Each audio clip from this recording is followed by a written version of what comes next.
দেখুন বন্ধুরা আজকের এই মিষ্টিটা কতটা সুন্দর হয়েছে। তো দেখেই বুঝতে পারছেন বন্ধুরা, পাকা আম দিয়ে না এত সুন্দর একটা মিষ্টি তৈরি করা যায় মাত্র 5 মিনিটে। তো আপনারা কিন্তু পাকা আম দিয়ে এমন সুন্দর মিষ্টিটা বাড়িতে খুব সহজেই তৈরি করে নিতে পারবেন। আর এমন মিষ্টি বাড়িতে তৈরি করতে পারলে তো দোকানতে মিষ্টি কিনে খাবার কিন্তু কোনো প্রয়োজনই হবে না। নমস্কার বন্ধুরা, রূপার রন্ধনশালায় আপনাদের সকলকে অনেক অনেক স্বাগত জানিয়ে চলে এসেছি প্রতিদিনের মতো আবার একটা দারুণ রেসিপি নিয়ে। তো বন্ধুরা আজকে আমি পাকা আম দিয়ে, তো পাকা আমের কিন্তু একটা দারুণ সাথে মিষ্টি রেসিপি শেয়ার করব। আর মাত্র 5 মিনিটে তো আপনারা কিন্তু এই মিষ্টিটা বাড়িতে খুব সহজেই বানিয়ে নিতে পারবেন। বানানো খুবই সহজ। তো আপনারা সঙ্গে থাকুন আর প্রথম থেকে শেষ পর্যন্ত পুরো রেসিপিটা দেখতে থাকুন। আশা করি আজকের রেসিপিটা আপনাদের অনেক অনেক ভালো লাগবে। আর আজকের রেসিপিটা ভালো লাগলে চ্যানেলটা সাবস্ক্রাইব করে রাখবেন। আর যারা ফেসবুক থেকে দেখছেন তো পেজটা ফলো করে পাশে থাকবেন। তো আজকের আমি আমের মিষ্টির জন্য এখানে একটা মিষ্টি পাকা আম নিয়ে নিয়েছি। আর এখন আমি আমটার খোসা খুব ভালো করে ছাড়িয়ে নেব।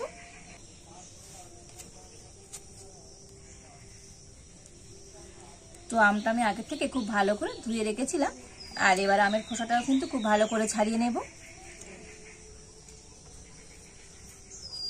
আমের খোসাটা খুব ভালো করে ছাড়িয়ে নিয়েছি। আর এবার একটা গ্রেটার নিয়েছি। এখন আমি গ্রেটার দিয়ে পাকা আমটাকে গ্রেট করে নেব।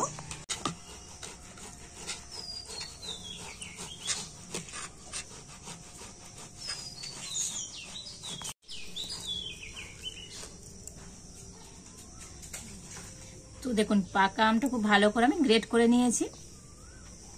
আর এবার আমি একটা ছাঁকনি নিয়ে নিয়েছি। আর এখন আমি গ্রেট করা আমটাই ছাঁকনি দিয়ে ছেঁকে নেব।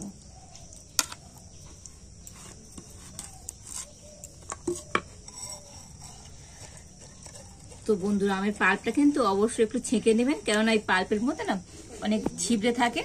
তো সেই জন্য অবশ্যই কিন্তু আমের পাল্পটা এইভাবে ছেঁকে নিতে হবে।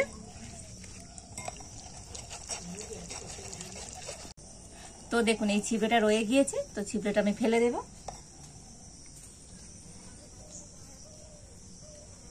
আর এবারে আমি উনুন জেলে একটা কড়াই বসিয়ে দিয়েছি।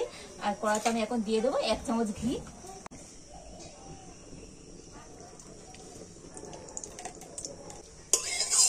তো দেখুন ঘিটা একটু গরম করে নিয়েছি। আর এবার আমি ঘিয়ের মধ্যে দিয়ে দেব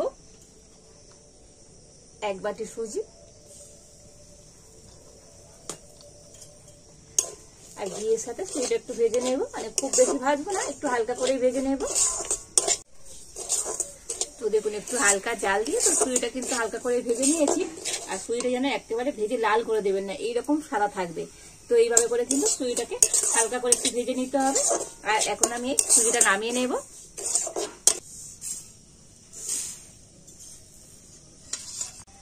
আর এবার আমি কড়াতে দিয়ে দেব আমের পাল্প।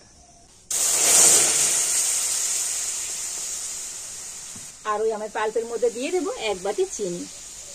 তো বন্ধুরা যে বাটি মাপ করে আমি 1 বাটি সুজি নিয়েছিলাম, তো সেই বাটি মাপ করে আমি 1 বাটি চিনি নিয়ে নিয়েছি। আর এখন আমি চিনি আর আমের পাল্পটা একটুখানি ফুটিয়ে নেব। তো পাকা আমার চিনিটা তো একটু আমি ফুটিয়ে নিয়েছি। আর এই সময় অল্প একটু লবণ দিয়ে দেব। তো বন্ধুরা যে কোনো মিষ্টি খাবার একটু লবণ দিলে তার টেস্ট কিন্তু আরো দ্বিগুণ বেড়ে যায়।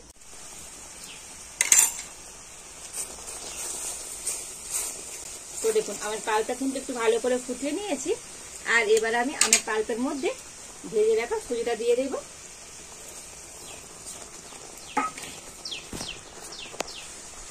তো সুজিটা দিয়ে কিন্তু এবার একটু কন্টিনিউ নাড়াচাড়া করে নেব। আর এই সময় উনুনের জালটা না একটু একদম হালকা করে দিতে হবে। একদম হালকা জাল দিয়ে না এটা কিন্তু কন্টিনিউ নাড়াচাড়া করে নিতে হবে। আর এইভাবে একটু নাড়ার পরে এখন আমি এর মধ্যে দিয়ে দেব গুঁড়ো দুধ। তো এখানে আমি 1 বাটি গুঁড়ো দুধ নিয়েছি, দিয়ে দিচ্ছি। তো গুঁড়ো দুধটা দিয়ে আবার কিন্তু খুব ভালোভাবে সমস্ত কিছু মিশিয়ে নেব। তো বন্ধুরা তবে কিন্তু এই সময় উনুনের জাল কিন্তু একদম হালকা দিতে হবে। একদম হালকা জাল দিলে তো সুজিটা কিন্তু খুব ভালো মতো সিদ্ধ হয়ে যাবে। আর এইভাবে হালকা জাল দিয়ে নাড়তে নাড়তে না এটা অনেকটা শক্ত হয়ে যাবে। আর এবার এদিকে আমি একটা এরকম থালা নিয়ে নিয়েছি। আর এই থালার মধ্যে আমি একটুখানি ঘি দিয়ে দেব, মানে একটু ঘি দিয়ে থালাটাকে খুব ভালো করে লাগিয়ে দেব। তো বন্ধুরা আজকে আমি মিষ্টিটা এই থালার মধ্যেই তৈরি করব। তো সেই জন্য থালাতে একটুখানি ঘি লাগিয়ে দিচ্ছি। আর দেখুন এদিকে এরকম কন্টিনিউ নাড়াচাড়া করতে করতে না ডোটা কিন্তু অনেকটাই টাইট হয়ে গিয়েছে। আর দেখুন কড়া থেকে ছেড়ে যাচ্ছে। যখন এইরকমই হবে তখন কিন্তু এই মিশ্রণটা নামিয়ে নিতে হবে। তো আজকের মিষ্টির জন্য আমার মিশ্রণটা কিন্তু একেবারে রেডি হয়ে গিয়েছে। আর এখন আমি নামিয়ে নেব। আর যে থালার মধ্যে আমি ঘি লাগিয়ে দিয়েছিলাম, তো মিশ্রণটা আমি থালার মধ্যেই নিয়ে নিলাম। আর এই মিশ্রণটা এবারে থালার চারিধারে খুব ভালো করে ছড়িয়ে দেব। তো দেখুন এটা চামচের পিছন দিয়ে এর উপরটা কিন্তু খুব সুন্দর করে আমি সমান করে দিয়েছি।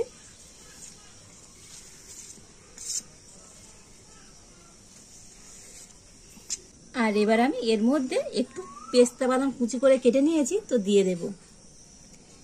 তো এতে করে মিষ্টিটা দেখতে যেমন সুন্দর লাগবে আর খেতে তো বন্ধুরা দুর্দান্ত হবে।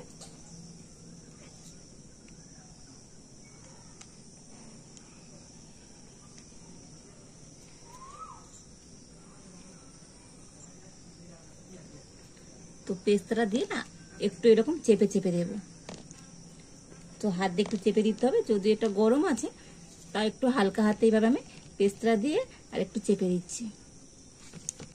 তো দেখুন হাত দিয়ে পেস্তাগুলোকে একটু আমি এরকম চেপে চেপে দিয়ে দিয়েছি। এখন আমি এটাকে একটু ঠান্ডা করে নেব। তো ঠান্ডা করার পরে আপনাদের দেখাবো আজকের এই আমের সন্দেশটা কেমন হয়েছে। তো দেখুন এটা কিন্তু অনেকটাই ঠান্ডা হয়ে গিয়েছে। আর ঠান্ডা হয়ে গেলে না অনেকটা টাইটও হয়ে গিয়েছে। আর এবার আমি একটা ছুরি দিয়ে এটাকে একটু পিস পিস করে কেটে নেব।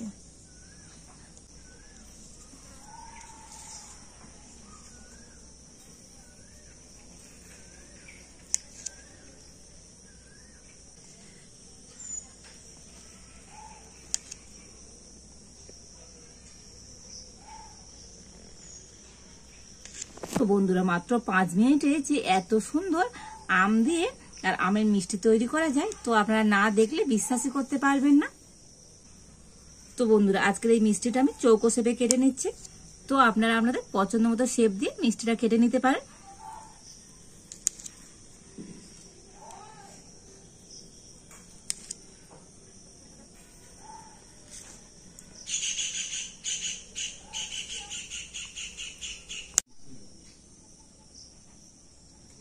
আর দেখুন এবার আমি মিষ্টিগুলো না তুলে নেব।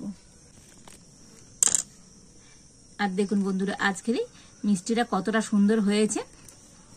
তো দেখেই বুঝতে পারছেন বন্ধুরা পাকা আম দিয়ে না এত সুন্দর একটা মিষ্টি তৈরি করা যায়, তাও আবার কি 5 মিনিটে। আর মিষ্টিগুলো একটা প্লেটের মধ্যে আমি নিয়ে নেব। তো মাত্র 5 মিনিটে তো আপনারা কিন্তু পাকা আম দিয়ে এমন সুন্দর মিষ্টিটা বাড়িতে খুব সহজেই তৈরি করে নিতে পারবেন। আর এমন মিষ্টি বাড়িতে তৈরি করতে পারলে তো দোকানতে মিষ্টি কিনে খাবার কিন্তু কোনো প্রয়োজনই হবে না। সুন্দর দেখতে হয়েছে দেখুন বন্ধুরা আজকের এই আমের মিষ্টিগুলো অসম্ভব সুন্দর লাগছে। আমি একটু মিষ্টিগুলো ছোট ছোট সাইজে করে নিয়েছি। তো আপনারা আপনাদের পছন্দ মতো শেপ দিয়ে কিন্তু মিষ্টিগুলো ছোট বড় তৈরি করে নিতে পারেন। বন্ধুরা এমন সুন্দর মিষ্টি আপনারা পাকা আমের সিজনে অবশ্যই বাড়িতে এবার বানিয়ে দেখবেন। আর যখন এই মিষ্টি খেতে ইচ্ছা হবে তো বাড়িতে কিন্তু আপনারা খুব সহজে এই মিষ্টিটা বানিয়ে খেতে পারবেন। আর বানাতে মাত্র 5 মিনিট সময় লাগে। তো বন্ধুরা আজকের আমার এই মিষ্টি রেসিপিটা আপনাদের কেমন লাগলো অবশ্যই কমেন্ট করে জানাবেন। ভালো লাগলে লাইক শেয়ার সাবস্ক্রাইব করবেন। আজ এই পর্যন্ত। আপনারা ভালো থাকুন, সুস্থ থাকুন। দেখা হচ্ছে নতুন কোনো একটা রেসিপি নিয়ে।